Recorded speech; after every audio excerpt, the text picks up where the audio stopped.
Welcome, guys. Hope you all are doing good. In this is the seventh episode of this game series, and in last tutorial we added some cool animations in our game. Now in this tutorial we will proceed further and we will add some more functionalities. We will spawn coins from a certain height, and for that we need our coin asset, which we have already imported in our third episode of this series.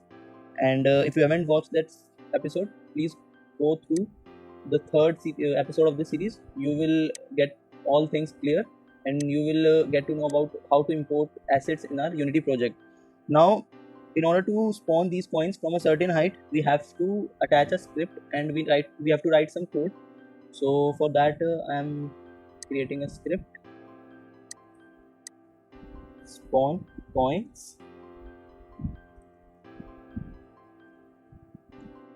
Now open the script in VS Code.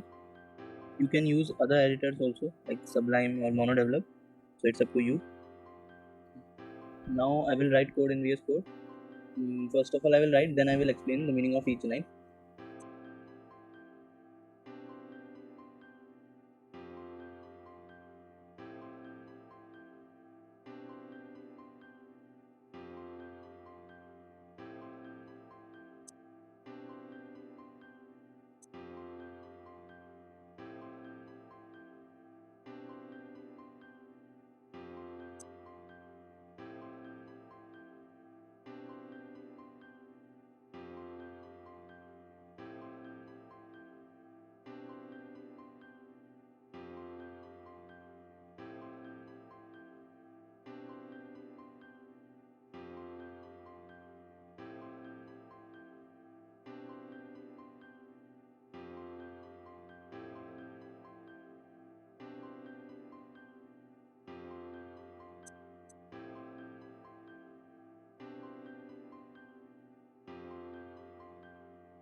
Now as you can see that I have defined some variables over here. Now this size plane variable will hold the size of our plane, and this coin prefab variable will hold the prefab, which is coin in our case, and these two variables are used to store the time. Now first of all, let's see this function spawn random coins. Now in this function you can see that I have used transform.position, and this will help us to get the position of the plane. You can see that the plane on which our player is standing. I am getting the position of this plane in pos variable, and then I defined the y value is 6.0 because I want to spawn with coins from a certain height. So that's why I have increased the y coordinate. And now this get component collider dot bound size will return the size of the plane. Basically I want to spawn coins only within the plane area, means coins will be instantiated within the plane boundary. So first of all I got this size of plane, and then what I did is I've used this instantiate method. This instantiate method takes three arguments.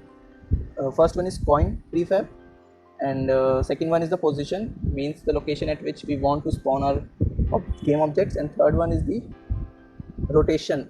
So here I am keeping my rotation to default. Then this spawn pos variable will hold the position of our game object. So for calculating this, what I have done is we want to spawn coins within the plane boundary, so we need a range that will specify the starting and end point. As you can see that this is the range for x coordinate and this is the range for y. So how did I calculate this range? Let's consider the size of the plane is 10 and our plane is located at 0 comma 0 comma 0. Then the one edge of the plane must be located at 5 plus 5 on x-axis, and other edge must be at the minus 5 on x-axis. So it means our plane must be having its boundary starting from minus of x to plus of 5, minus of 5 of x to plus of 5 of x. So to calculate this range you have to think mathematically. You can draw this on paper and then you can visualize. So you need a just little basic maths to understand this, and this same thing will happen with each axis. In the same way you will calculate range for each axis. As you can see, I have divided this by 2. Now you must have understood why did I divide this size by 2 and why did I put minus over here and plus over here. So this random dot range function will take a random value from within this range, and similarly y and z coordinates will be taken, and then the spawn pause variable will be finalized and our coin will be instantiated. Next is now we want to instantiate each coin after a certain interval of time. I want to instantiate one each and every coin after 1 second. So for that I'm using over here coroutine. So first of all, I want to tell you what is coroutine. Coroutine is like a function that has ability to pause the execution and return the control to Unity, but then to continue where it left off on the following frame. Coroutines are also used to run on the side processes that run on their own while the game runs simultaneously. You can read more about coroutines, and you can go Google and try what is coroutine. Now you can see that I've called this run loop coroutine, and I've started this coroutine when the game loads. So here this run loop coroutine will be called, and here I'm using this do while condition. If you are aware about the basics of programming, then you must know what is the meaning of this do and while.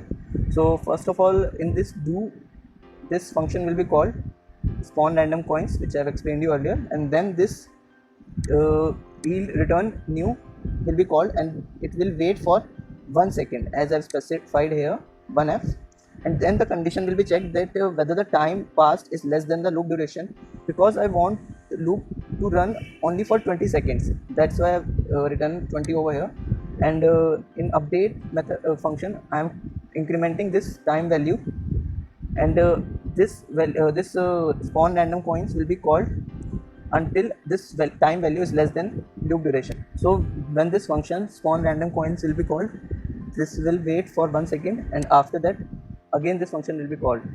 So it will give more realistic feature in our game. That's why I've introduced this delay.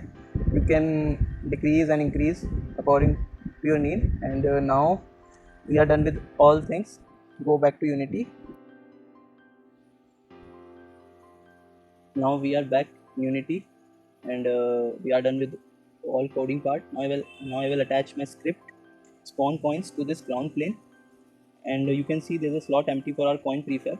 So I will drag this gold coin to this coin prefab section, but before that I have to scale this coin, because you won't then you won't be able, if you don't make changes over here in the scale, you will not be able to see the coin because the coin is too small.